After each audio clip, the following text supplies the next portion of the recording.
Good to go? Okay. Good morning, everyone.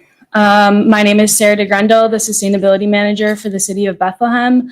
And on behalf of the city, I want to sincerely welcome you to our annual CAP update for the Climate Action Plan, or more commonly known as the CAP. Sorry.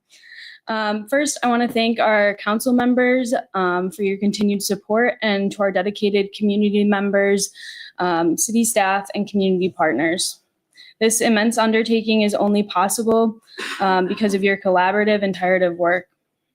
Having started this position less than a year ago, it was immediately clear to me that this plan wasn't created just as an environmental document, but as a blueprint for the future of Bethlehem.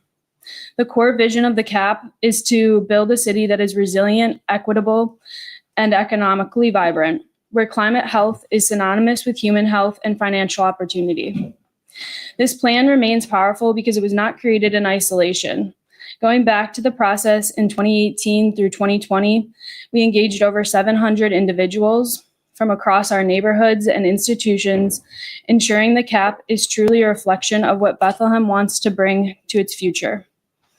The CAP is Bethlehem's chance to change in ways that are positive for everyone. We are working towards cleaner air, new jobs, lower energy bills, and more equitable, resilient community that is ready for the future. The importance of this work cannot be overstated. Climate change is the single greatest long-term challenge facing our community, impacting everything from our infrastructure and flood resilience to public health and neighborhood equity. This morning, you will hear directly from each CAP committee about the significant progress we made in 2025 and the goals we set out to achieve in 2026. I want to take a moment especially to thank WSP for providing the foundational strategic framework for this plan.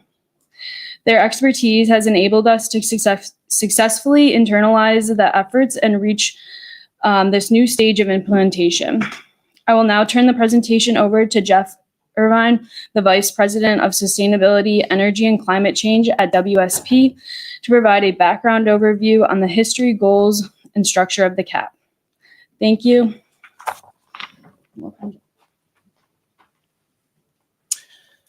Thank you, Sarah. Thanks, everyone, for coming out today. So it's hard to believe that this is the fourth update we've given on the Climate Action Plan since it was released back in 2021. When we developed the CAP in 2020, it was a hard time. We couldn't go out into communities as much as we wanted to. COVID was rampant, and we were all mostly locked down. But as Sarah mentioned, we managed to engage hundreds of community members and community groups and stakeholders across Bethlehem and across the Lehigh Valley to develop the plan and to lay out the goals that align with the Paris Agreement and are designed to avert the worst impacts of climate change. We have top-down goals, such as community-wide targets for reducing emissions and city targets for reducing the impact of city operations and reducing greenhouse gas emissions from city buildings, the fleet, and so on. These targets are based in terms of emissions, but they also have other impacts. So they will reduce costs, make energy more affordable, improve local health by reducing pollution, and ultimately address systemic injustice and environmental justice considerations across the community, reducing energy burden and historic disproportional impacts of the fossil fuel infrastructure that we've relied on for many decades. And so you can see the goals up on the screen there. We've made great progress towards these goals, and the urgency of achieving them is apparent each passing year. If you go to the next slide, you'll see why this is important. Each year we've had a slide like this, and each year we get further examples of the extreme weather and the impacts of climate change that really underscore the importance of this plan. Just think back to the flooding that we had in July and the impacts of those heavy downpours, and then the drought and the lack of rain that we had in the second half of the summer. Those are just some examples of the extreme weather that are only going to get worse as climate change accelerates and just underscores the importance of action, especially for the most vulnerable members of our community here. And so if you go to the next slide, you'll see how we got here. We didn't just do this ourselves. We reached out into the community. We talked to all of these stakeholders who have an important role in achieving the goals. The city can't do this on its own. It's a team effort, and it's both a top-down and a bottom-up effort. So we can't green the electricity grid on our own, but we can make it easier to install solar panels. And you can see all the stakeholders here who helped play a role in the development of the plan, and are now taking part in implementation. All of these CAP partners are really critical partners in not just developing the plan, but ensuring its success. And we really couldn't have done it without the community as well. So all of the organizations you can see up on the screen there have a role to play, but individuals do as well. And I think we'll hear a little bit more about that today as we talk through some of the committee efforts. And so I just want to thank the city for inviting WSP to help develop this plan and help to implement it. We are honored to have played a small part in this, but as I mentioned, it's a team effort, and we've made great progress and will continue to do so as we work towards 2030 and beyond to reduce the impacts of climate change and to make Bethlehem a more just and equitable place. So I'm going to hand it back to Sarah, and we're going to go through some of the committees and the updates that we have on the progress that's been made over the last year.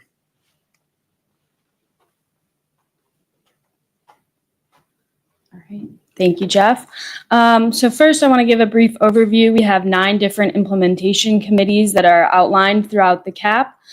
We have, as you can see on the screen, local food and waste, land use and green space, transportation and mobility, environmental justice, electricity sourcing, municipal operations, buildings, large organizations and institutions, and public engagement.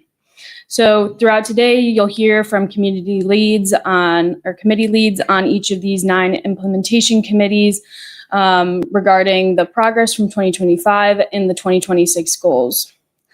Next slide. Our overall progress that we made this year, we made huge strides with me integrating into this position. So as the first update, sustainability manager was successfully integrated into major committees throughout the community as well as internally within the city. Advancing sustainable infrastructure and capital projects, we made strides towards that. Strengthening policy, planning, and regional climate leadership, as well as expanding community engagement, access, and education, all of which we will hear more about in the upcoming presentations from each committee lead. Up next, I want to welcome Janine Santoro, the Director of Equity and Inclusion, to present on environmental justice.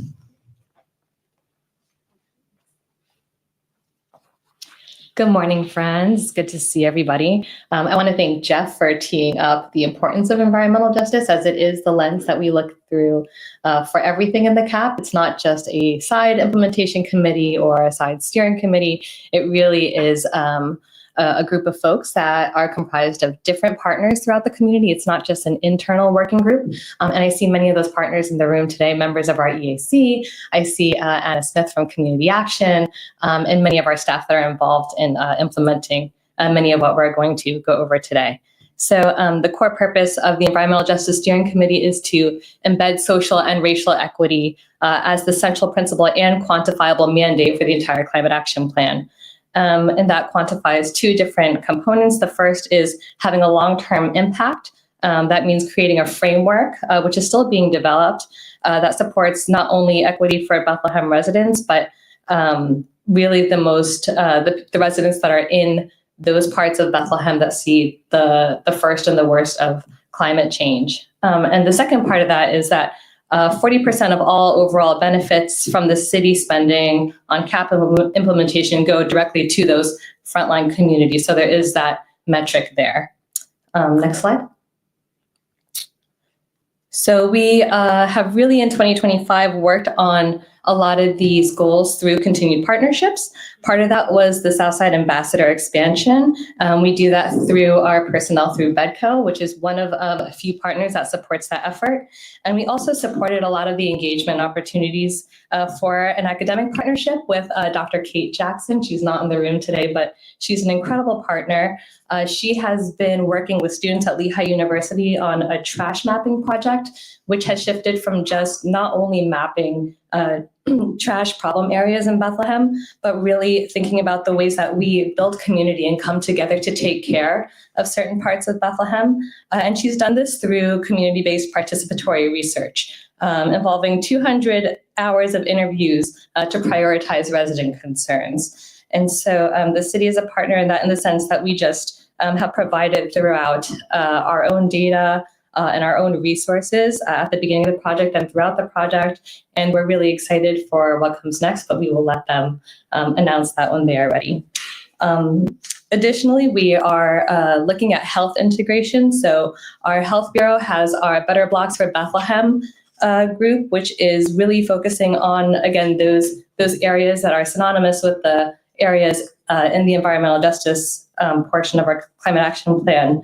And our Health Bureau regularly attends community action meetings. They'll present in neighborhood meetings, and have worked on a number of projects. So I see Kristen in the back there, and Erin Postel, who leads a lot of those efforts, Sherry, who leads a lot of those efforts. And they worked on community gardens and green spaces through North Side Alive. They've held community events and block parties to share resources, and have done tree planting on Cherokee Street and tree trimming and so many more initiatives. So if you're interested in Better Blocks for Bethlehem, please see either of them after the meeting or reach out.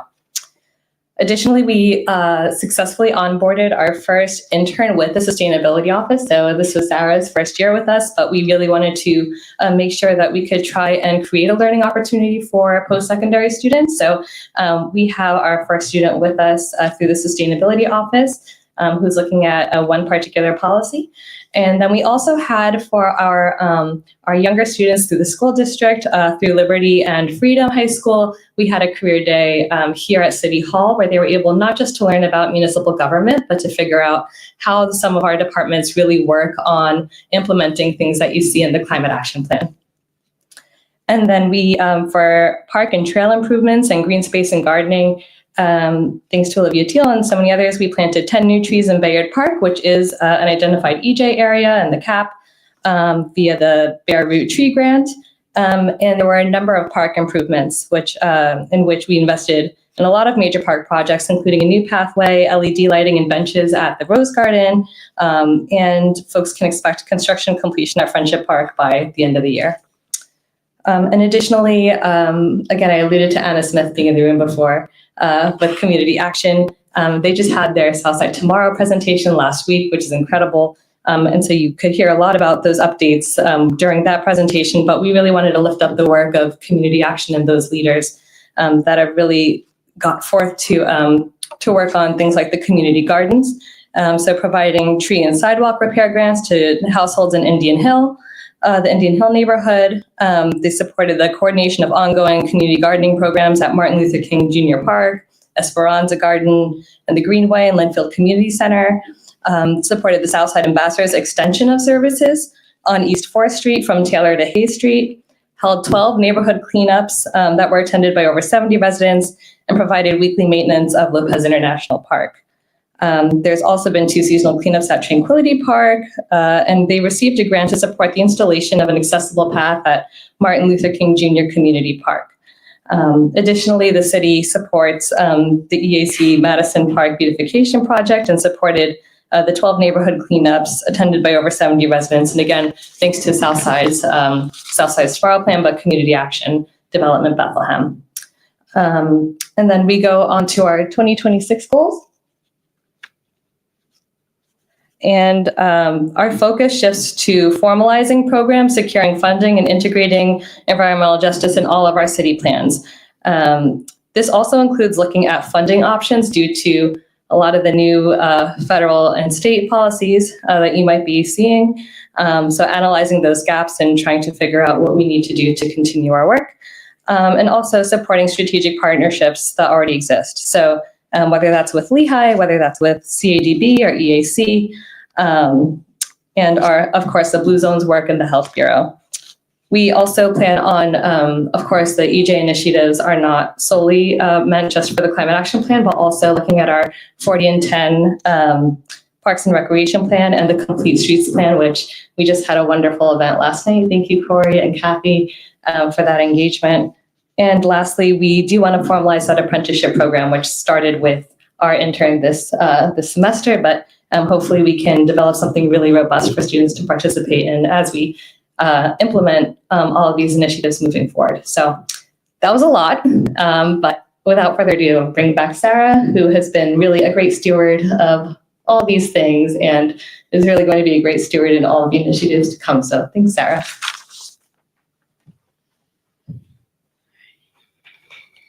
All right. Thank you, Janine. Up next, we have municipal operations. Our focus for Municipal Operations Committee is leading by example through cutting emissions from city operations. Our main objective is reduce operational emissions quickly and sustainably.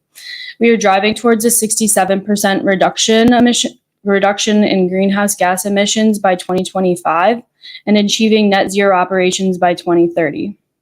The key strategies to achieving this objective are to sustain the purchase of 100% renewable electricity and green natural gas, accelerate electric and low emission vehicle conversion for the municipal fleet, invest in deep energy efficiency projects, and generate carbon removal credits or invest in offset projects to reach net zero. In 2025, we completed an updated greenhouse gas inventory for municipal operations, reporting on 2024 data. We have strong evidence that we are already hitting our 2025 reduction goals, which is really, really great to see. It is important to note we're reporting on the market-based emission total as it incorporates our major investments in renewable energy purchases. Using this number, the city has already achieved approximately a 70% reduction from our 2005 baseline. Really great to see. So what caused this reduction? It's a two-part story. About 1/3 reduction from the 2005 baseline is due to efficiency improvements and reduced oil use. And the bulk of the reduction is due to the purchase of renewable electricity. A significant portion of the remaining emissions comes from natural gas used in City Hall. We are directly addressing this source by purchasing green gas certificates for renewable natural gas. However, while the current inventory standards only accept electricity certificates, the city is actively purchasing the offsets and investing in green gas for municipal gas consumption, working towards our long-term goal of reduction. Beyond the inventory, our progress demonstrates deep integration of the CAP into city functions and facilities. We procured and installed high-efficiency chillers and boilers in spring of 2025. We conducted energy assessments of city facilities, producing high-level reports and recommendations. We completed energy assessments for both the wastewater treatment plant and the water filtration plant, assessing for both energy efficiency upgrades and green energy production. We added 4 new low-emission vehicles, 2 EVs and 2 hybrids to the city fleet, and reviewed charging infrastructure needs for further electrification. We partnered with the EAC to review ordinances to advance the CAP, including solar permitting, EV zoning, recycling, saldo, and the street tree ordinance. We participated in the Shared Energy Manager program and fully integrated the Sustainability Manager into key committees. Finally, we also completed the annual CDP reporting. Looking ahead into next year, we plan to focus on doubling down on efficiency and integrating policy changes across the city. We will complete the 2024 community greenhouse gas inventory and continue to submit the annual reporting for CDP and begin reporting to Sustainable PA. We will work to implement recommendations from the energy assessments for additional energy efficiency and solar PV integrations across city facilities. For our fleet, we will continue pursuing fleet electrification by purchasing EVs and hybrids when feasible. Additionally, we will work with City Council to explore additional ordinances to advance and accelerate CAP progress. And we will further engage municipal authorities for partnerships to pursue CAP long-term goals. Thank you. And up next, we have the Deputy Director of Economic Development, Sean Ziller, to present on the Buildings Committee.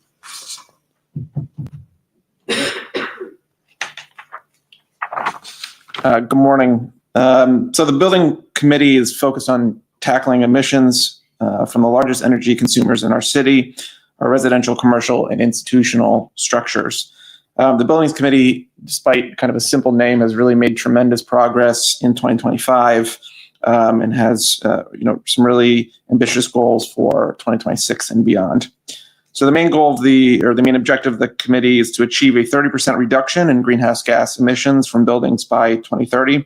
And we do that through key impact goals that's driving change through expanding public disclosure of building energy use, decreasing buildings' fuel carbon intensity, and increasing the energy efficiency of both existing buildings and all new developments. For 2025, our progress centered on essential preparatory work, financial incentives, advanced financing, and advocating for stronger standards. In terms of incentives for residents and utilities, we actively supported weatherization programs and energy efficiency incentives through vital partnerships with groups like Community Action Lehigh Valley and local utilities. We successfully promoted the federal energy tax credit before its expiration, hoping to maximize resident savings. In terms of financing for commercial, we successfully organized the first Lehigh Valley CPACE financing webinar. That was actually a partnership between the three city sustainability managers, Green Buildings United, and the Sustainable Energy Fund, which I know we have Lynn Rothman from the EAC, and her and I serve on the Sustainable Energy Fund as well. And this webinar is really sharing advanced non-traditional funding options for commercial properties, really to demonstrate to developers, to economic development professionals, this unique CPACE tool that a lot of individuals and stakeholders are just unaware of or don't know how to avail themselves of. City buildings and grant projects, in that vein, we completed energy assessments on key city buildings to understand current use, infrastructure, and plan for future energy efficiency upgrades.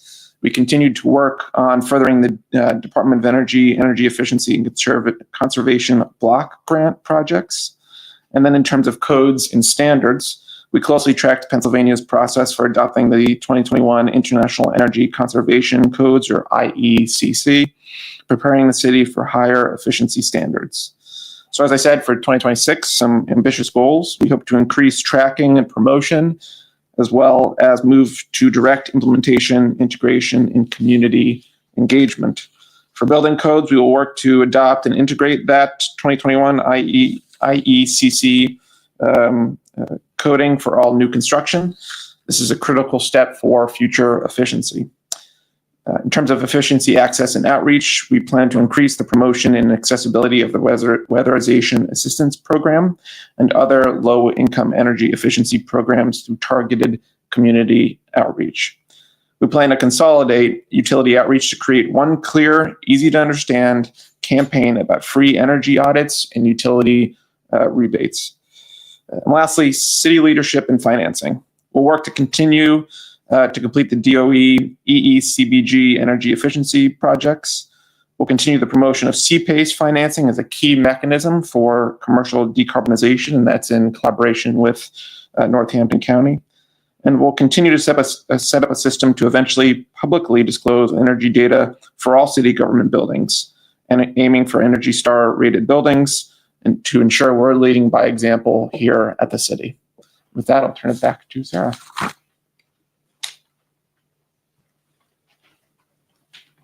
All right. Thank you, Sean. Up next, we have the Electricity Sourcing Committee. This committee is focused on decarbonizing the energy grid that powers our community, a critical step for climate action. Our overall objective is to achieve 100% renewable electricity consumption community-wide by 2030. Key impact goals are driving this transition through 4 core areas. 1, educate the community on benefits of renewable energy and the options available to consumers. 2, promote the widespread use of renewable electricity, including CPACE financing.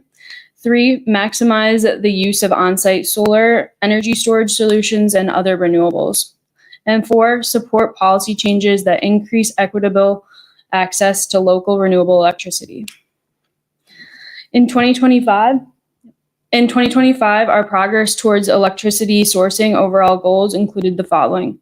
We worked towards expanding our solar readiness. We joined SolSmart to adopt solar-friendly permitting and planning practices. We began exploring Solar APP Plus as an online permitting option for automated solar permitting. We also continued to promote adoption of on-site solar and distribute renewable energy purchasing options through the Bethlehem Climate Challenge.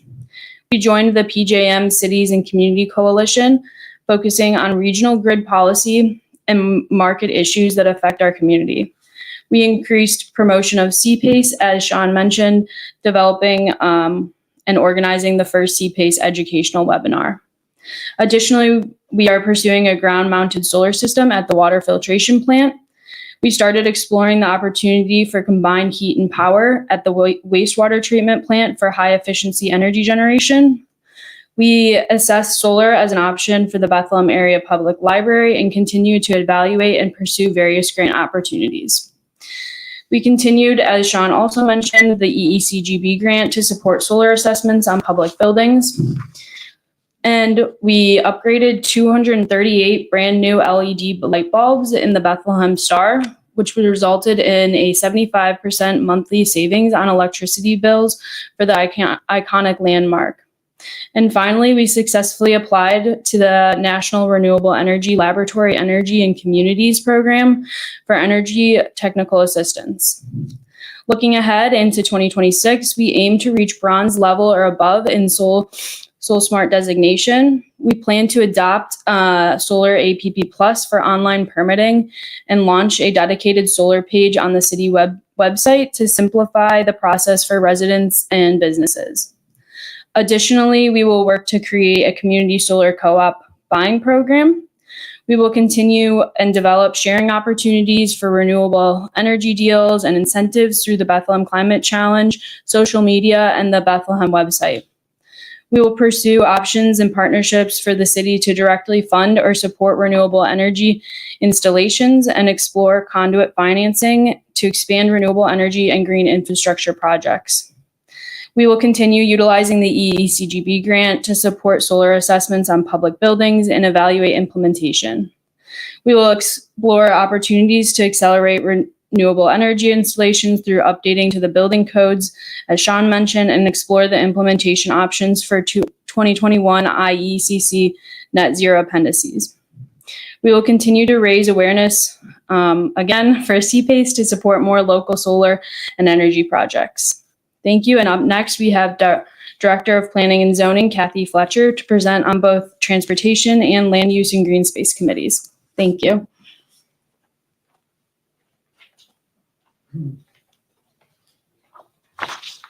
Good morning, everyone.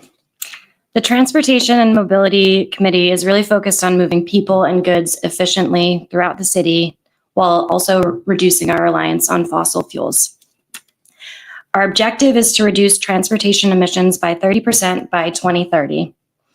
In order to do this, we are working to reduce vehicle miles traveled, decrease our use of fossil fuels, and increase the use of low and no emission vehicles, all while improving data collection and tracking. Our 2025 progress includes kicking off the Complete Streets Plan, which I've seen many of you last night at our first meeting. And that plan is really looking to better connect people who live and work in the city to safer options for walking, biking, taking transit, and driving around. We're also advancing the design of Broad Street, which is going to be creating an essential east-west connection on the north side and is going to be our first complete street in alignment with that plan. With Blue Zones, we began looking at ways to improve how students are getting to and from school, starting with Lincoln Elementary and Northeast Middle School, but looking to expand that citywide in the future. The city has also engaged residents through education programs, constructed pedestrian safety improvements at key intersections, and promoted biking through events such as the Bike to Work Day. We also passed the brand new Saldo, which was its first full update in 50 years. This added requirements that support our transportation and emission goals, including LANTA and EAC officially being part of the review process, as well as the considerations of pedestrians, bicyclists, transit users, and electric vehicle infrastructure. Looking ahead to 2026, we will be building on this work. We will finalize the complete streets plan. We are also going to be advancing the design to move further towards construction on Broad Street.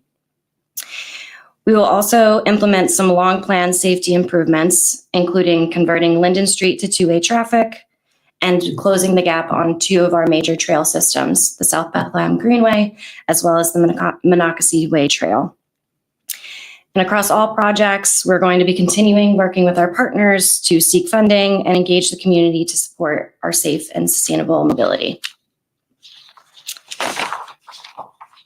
Moving on to land use and green space. This work focuses on the use and distribution of the city's land to support transportation goals and enhance the benefits of green space and tree canopy. To do this, we are looking to promote mixed-use development, preserve and expand our natural resources and tree canopy, convert underutilized space to green space, improve equitable access to green space, and use green infrastructure to improve stormwater management.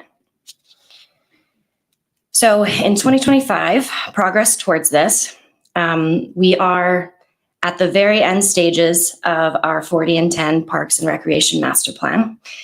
Our last community engagement event was last week, and I also saw a lot of you virtually there. And that plan outlines improvements to parks over the next decade to expand access to public amenities and programming. At the same time, just wanted to highlight, we are planning while doing while planning. The city also was working to already improve some of our parks, including Rose Garden and Friendship Park. In addition to this, the Urban Forest Master Plan is also in its final stages, and that is identifying actions needed to grow and maintain the city's tree canopy. The updated Saldo also updated standards for landscaping, including street trees, impervious surfaces, and stormwater management. And then lastly, the city is working towards expanding its tree canopy through planting 26 trees across several parks. So looking ahead to 2026, we will continue this work through implementing the 40 and 10 Parks and Recreation Master Plan, where in early 2026, we will be presenting the final plan and announcing the first set of parks to be improved. After the Urban Forest Master Plan is completed, we will also focus on implementing the plan's proposed strategies and actions. And we will be conducting an updated citywide tree inventory, which will be updating what was done 5 years ago. And lastly, we will be updating the city's tree ordinance to ensure that new plantings are the right species, size, and fit for their locations. So thank you all, and I will now pass it over to the Director of Chronic Disease, Sherry Penchishin.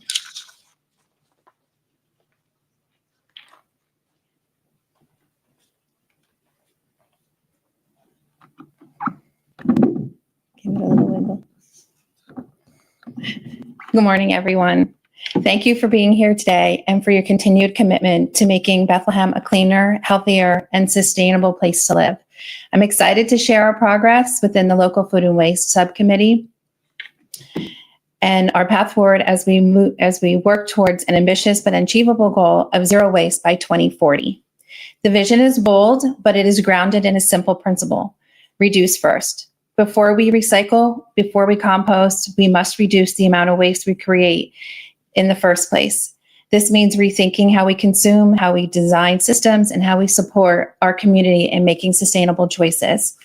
Our committee has 5 objectives: adopt a reduce first approach and minimize waste, maximize waste diversion from landfills, develop a better tracking and understanding of Bethlehem's waste, reduce the impact of current waste collection and disposal system, and enhance the local food system. This past year, the Local Food and Waste Committee continued to build momentum and make meaningful strides. We continued to expand our lending of our community garden plots. We lended 15 out of 30 and hosted a weekly farm stand with 19 CSA memberships and had an average of 50 participants at our farm stand per week, increasing access to fresh local foods. We proudly supported phase 1 of Blue Zone's Food Hub and revitalization of the Food Policy Council to lay the groundwork for a more resilient food system. We deployed 16 Big Belly smart trash cans to improve waste collection efficiently and reduce litter. They're beautiful, by the way.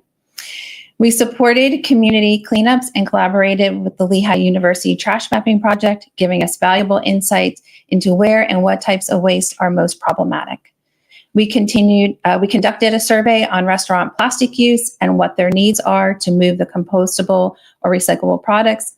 And we began to explore public recycling pilot to better serve our residents and businesses. These efforts reflect our commitment to understanding our waste systems, our waste streams, engaging the community, and investing in smarter systems. Looking ahead, 2026 will be a year of innovation and turning insights into action. Our goals include increasing participation in our community gardens, our CSA, and our farm stand, ensuring residents have access to healthy local foods. Continue to support Blue Zone's Food Hub and Food Policy Councils as they expand their reach and impact.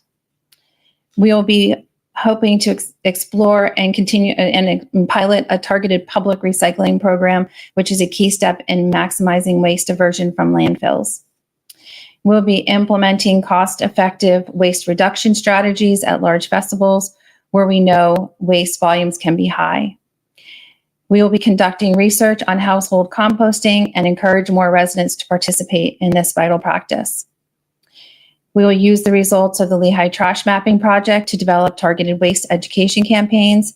And finally, create a supported plan for restaurants based on our plastic use survey, helping them to transition to more sustainable practices. Reducing waste is not just about infrastructure, it's about culture, and it's about empowering individuals, families, and businesses and institutions to make choices that align with our shared values. It's about rethinking waste as resources and designing systems that are regenerative. We know this won't happen overnight, but with each garden planted, each piece of litter picked up, and each plastic item avoided, and each compost bin filled, we move closer to our goal. The Local Food and Waste Committee will continue to lead with purpose, collaboration, and compassion, and innovation with courage. Together, we can build a Bethlehem that's not only zero waste, but also zero regret. Thank you. And now I will introduce you to Angela Stein, the chair of the Public Engagement Committee.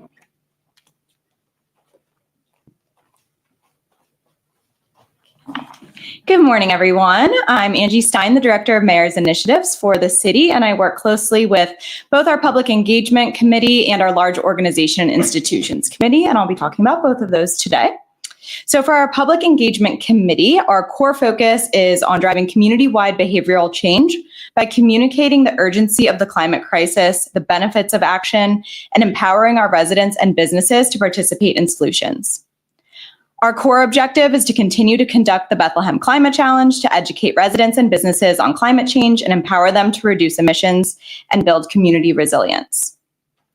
Our key impact goals include to increase awareness of the urgency of climate change, its local impacts, and the co-benefits of acting now, especially related to human health. To increase understanding of recycling guidelines, waste minimization strategies, and overall stewardship of the city and its resources. To increase understanding of the powerful climate health and environmental impacts of organically grown food, and to increase awareness of existing incentives for energy efficiency upgrades and opportunities to switch to renewable energy. In 2025, our focus was on establishing foundational digital resources, expanding accessibility, and significantly boosting community and regional engagement. We increased social media sustainability outreach and successfully launched a new sustainability area on the city's website. We ensured accessibility by translating the CAP project folders on our We Build Bethlehem page for Spanish-friendly access. We increased participation in the climate challenge and successfully integrated the survey into the We Build Bethlehem platform. We attended community meetings and partner committees to maintain a consistent presence. And we created and distributed bilingual CAP pamphlets to reach a broader audience in English and Spanish. We successfully organized a CPACE financing webinar, as you heard earlier, for Lehigh and Northampton counties. We conducted over 16 public events and lectures throughout the year, including 4 tabling events, 4 guest appearances, 1 field trip, and 2 presentations. We collaborated regionally by partnering with Allentown and Easton on social media outreach, and continued to support the Lehigh Valley Sustainable Business Program with Nurture Nature Center. In 2026, we transitioned to formalizing programs, deepening our engagement efforts, and building strong educational partnerships. We will work to develop and launch a Bethlehem Climate Challenge recognition program, which will include securing an identified funding mechanism. We will utilize internal tracking to improve communication and direct support for all climate challenge participants. We plan to create a separate Bethlehem Sustainability social media account to provide dedicated content. We will expand CAP communication strategies through public education campaigns on key local climate actions, such as reducing waste and transportation cultural shifts. We will engage more local business owners through the Lehigh Valley Sustainable Business Program. We will conduct public education campaigns and create hands-on opportunities, especially for high school environmental clubs, in strong partnership with our EAC. We will continue to build on partnership with the Bethlehem Area School District to involve students in local climate solutions and advocate for better, more comprehensive environmental and sustainability education in all K-12 schools. That brings us to the Large Organizations and Institutions Committee. This committee focuses on partnering with the most influential entities in Bethlehem to significantly amplify our climate impact. Our objective is to partner with these businesses to exceed citywide greenhouse gas reduction targets and accelerate the broad implementation of our climate action strategies. Our key impact goals include ambitious goal setting, engaging these entities to adopt GHG reduction goals that are as or more ambitious than the city's own targets, resource leveraging the immense scale and resources of these organizations to accelerate the adoption of the CAP's other strategies citywide, and best practice sharing, facilitating the sharing of lessons learned, resources, and best practice examples to encourage all other organizations to act. In 2025, our progress centered on building the key governmental and institutional alliances required for this regional approach. So we initiated ongoing conversations with the Lehigh Valley Planning Commission to develop a regional Green Ribbon Commission. We maintained and strengthened critical relationships with core governmental and institutional partners, including the Lehigh Valley Planning Commission, Bethlehem Area School District, LANTA, the Bethlehem Parking Authority, and the Bethlehem Authority. We significantly increased our engagement and connection with both Lehigh and Moravian University, tapping into intellectual capital and campus operations. In 2026, we will formalize these partnerships, launch key regional initiatives, and deepen institutional collaboration. Our regional commission launch, a top goal is to formally partner with the Lehigh Valley Planning Commission in developing and launching the Lehigh Valley Green Ribbon Commission, collaborating with mayors in Bethlehem, Allentown, and Easton. We will work to increase Bethlehem's large organization participation in the highly effective Lehigh Valley Sustainability Business Program via NNZ. University support will continue to support Lehigh and Moravian University climate projects and actively identify new avenues for deep collaboration between the city and the campuses. And new program development.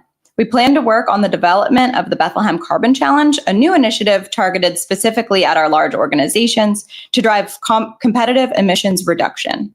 A voluntary leadership initiative between the mayor's office and the city's private, public, and not-for-profit organizations, institutions, and businesses to commit to achieving more ambitious carbon reduction goals. So with that, I would like to welcome up our friend with the EAC to hear what they have going on for this year, our friend Steve. Thank you, Angie. My name's Steve Olszewski. I'm a member of the EAC. I want to start by thanking all the staff of our city, our mayor, and our council members for such a great job. Just listening to all this stuff and seeing all the things that we've achieved in the past year is just amazing. Let me talk about the EAC for a minute. The EAC is a place to go for our citizens, citizen volunteers of the city, to come and help and support all of this good work. We're a bunch of volunteers. We meet once a month to talk about how we can support all these projects and how we can participate in all of them.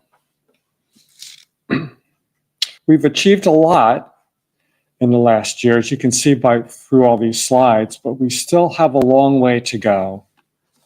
And what I wanted to talk about is not just what we've done so far, but what we have left to do. One of the things that I focus on a lot is, what is it that we want out of all of this? If you can be clear about what you want, you can pursue it aggressively. So, for example, the things that I want out of all of this work is clean air and clean water. I want to be able to take my grandson for a walk along the DNL trail and have them look in the canal and not see all of the plastic litter in there. I also want to be able to come out to Music Fest in the first week in August and not retreat inside because it's too hot out. You know, I want to be able to enjoy that Music Fest in the middle of the summertime. So to do this, there are things to pursue these things that we want. I think there are things that get in our way.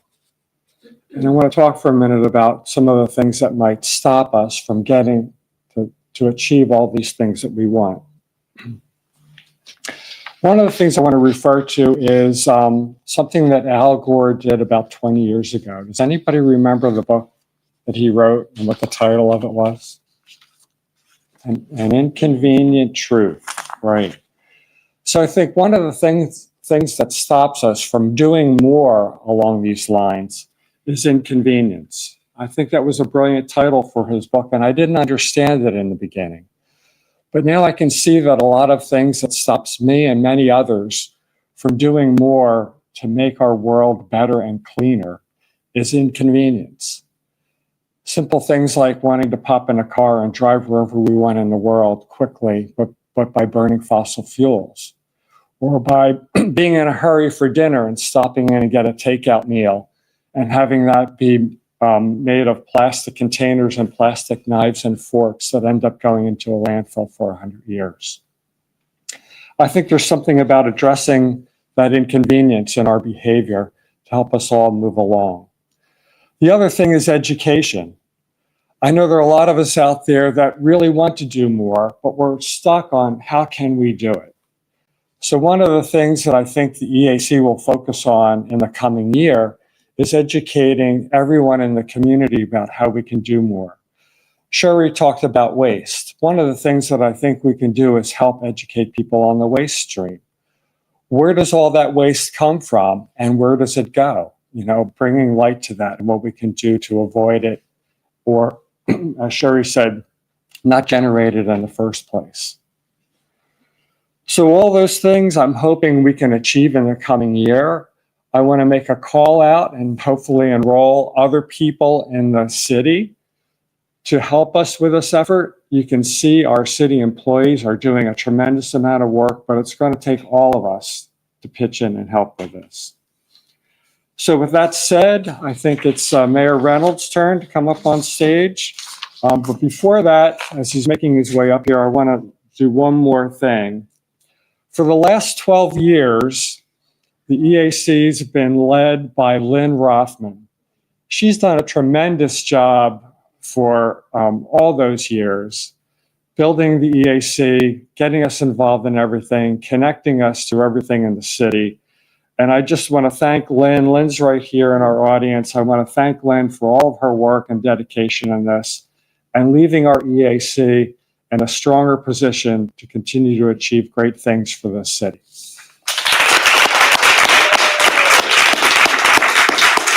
Mayor Reynolds, I'm going to turn it over to you.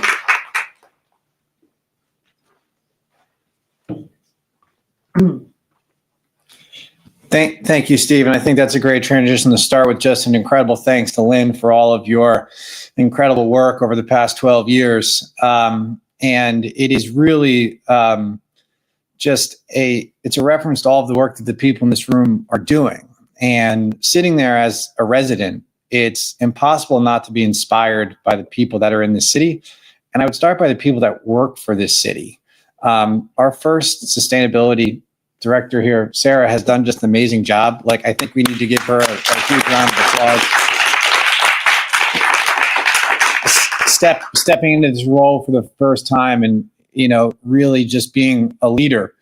And then also just, if you listen to the city employees that spoke today, some of them have been here for years before us and have been doing this work. Some people have been hired in the past couple of years, but it's part of that progress on a day-to-day basis that is just really, really impressive to listen to the passion that I hear in Sherry's voice and people's voice talk about the things that we are doing as a city because it's the right thing to do. And Steve kind of brought up a good point. Is like, what do we want from this? I think one of the things that we want from this, and I look around at people who are committed to this, is about building a culture of sustainability. And also like building a culture of like multi-level thinking. I think when you look at a lot of things with politics now and decisions, it is about convenience. And it's not just about convenience, about physically about where we go. It's about like mental convenience, that I shouldn't have to think about like a 2 or 3 or 4 step process. And that's a cultural thing. That is the only way that you make any progress. And when I look at where we came, and I do want to, when we talk about the culture, and I always do this with finance and things like that, it's like the EAC was the brainchild of Karen Dolan, who was elected in 2005. And she was the first person that like kind of brought up that idea, which helped to lead to the climate action plan and things like that. And what we've done over the past 20 years to build that culture with people, and that culture is about sustainability, but it is also about like, how do you build a community that gives access to people and opportunity for people? So I want the people in this room to know that I notice when you're at the same housing conversations that we're having, when you're having you're at the same places about complete streets and talking to people and welcoming people in, because the power to this is to create a culture that is bigger than any single one accomplishment. Because we want people to think about this, and we want people to think about that idea of convenience. And I will say this is like, for a long time, public policy has been about driving only convenience. And whether or not it's about driving or whether or not it's whatever about heating, so on and so forth, there's so many conversations now that there is no conversation about whether or not we as the consumers need to change any percentage of our behavior. And you look at that as far as pollution is concerned, there's all this conversation about data centers, there's all this conversation, but not a lot of people start that conversation with like, well, how much energy am I using? What is convenient for me? Maybe I should, rather than taking 4 separate individual car trips this week, try to take 1 trip to do all 4 of those things. And that comes out of a culture that is being built here in the city. And a lot of this too, and I want to give this shout out, and I'll wrap up in 1 minute, is that like WSP, when they put together the climate action planning process back in, I think we had started that in 2020, like that was before the world that we now do, with a lot of engagement that includes virtual, a lot of engagement that involves this real kind of back and forth, but it also helped to show us the way that has helped us with Northside Alive, with Southside Tomorrow, with Complete Streets, all these different things that have grown out of that process, because it allowed citizens the opportunity to be part of a process they truly felt engaged in, that got their feedback, and then we saw where it was going. And I want to thank WSP for helping to lead that process. And people sometimes want to criticize the idea of putting together a plan, but our climate action plan has led to our Broad Street grant. It's led to our Complete Streets plan. It's led to our 40 and 10 plan. It's led into tens of millions of dollars that are going to be created in community assets that are about sustainability. And it's about creating a community where people feel connected to each other. And we have an exciting time coming forward because of the work that goes on in this room. When we release that parks plan in February and we lay out how we're going to do those parks, I was at the Complete Streets plan last night, as many of you were. Like, that is exciting stuff. We have paid off a ton of debt so we're able to take city dollars to be able to invest in these capital assets for the future, places that cities aren't able to be. And that's not just something that our administration has done. It's something the EAC has done. It's something WSP has done. It's something city employees have done. And it's just a really exciting time because a lot of people think that there aren't ways for government to work. And all of you have shown that there is ways for government to work. And the best really is yet to come. And the biggest thing, and I'll end with this, is that, later on today, we're opening the Walnut Street garage, which is smaller and it's more sustainable. And it's got Scott and our friends with Cat and things like that. But the conversation around that garage and what it means for our downtown has not just been about convenience of parkers. It's about what's the right thing to do as far as bringing people downtown. How do you get them downtown? And just bringing people together as part of a community. And it has been amazing to watch all of the excitement over Cat coming downtown and bike culture and things like that. And I just hope everybody in this room, like when they see that and they see the excitement, like they feel good about that, because that would not have happened 10 or 20 years ago. Even Bethlehem, even the place we love. I've been here almost 45 years. So like, it just wouldn't happen 10, 20 years ago where people are like, what we need to do is like, we need to bring bike culture downtown to the center of Bethlehem. And the reason why there is a popular mass of people that want that to happen, and there is a mass of people that want that to happen, is because of the work that you guys have done. And I can't say thank you enough for that. So with that being said, 10 o'clock, sustainable, 1 hour. So, but once again, thank you. Another wonderful morning. So.